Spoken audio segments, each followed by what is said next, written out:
welcome back to another message crawler update. I am super excited to show you a really awesome feature that I built. I know I say it a lot, but this one is gonna be awesome. And today I want to show you how you can preview your RSMF files before you export them out of message crawler. Once I started using it, I realized like there is no way to go back now. I have to use it on every job that I do, and it just absolutely changed how I use my own application. So let me show you what I got.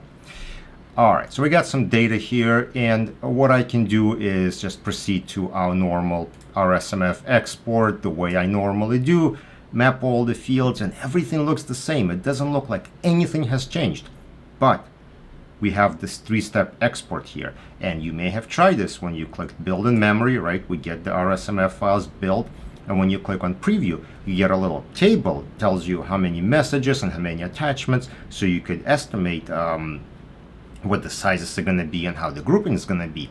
But now this preview button does something else. If I click on it, let me make it bigger because it deserves to be full screen. Now we can see the same table, right, with all the information we had before, how many messages, groupings, and all that stuff. But if I click on the record, I get the actual preview of what I'm going to be exporting. And if there are attachments, bam, there are attachments displayed right here. So now I could see if I did a good job at mapping my fields, make sure the names, the dates, the text, the messages, the content of the body is there. I can see how many messages. Am I grouping by too many messages per conversation, or maybe all these are like one or two messages, maybe it's not enough, and I can quickly click on them and see them. The other thing you could see if you have duplicates, right? So sometimes you kind of scroll through and you're like, oh hey, why are these messages repeating over and over? And then you realize you've been using like Axiom and you've been doing parsing and carve-in methods all at the same time, and now you get overlaps. So now you want to either pick one or the other or export them separately or something like that.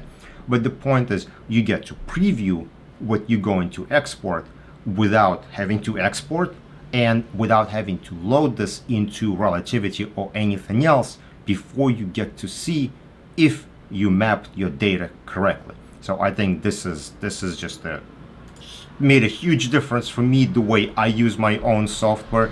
And I had to deal with some complicated data recently, and this really helped me out. I was going back and forth to this and checking all the fields and make sure everything works. So I don't know, I'm just really excited about it. Yeah, that's all. That's my update, a preview of the exported data before you actually export. If you agree that this is cool, please let me know. I think it is. Thank you for checking out this update. I will see you on another.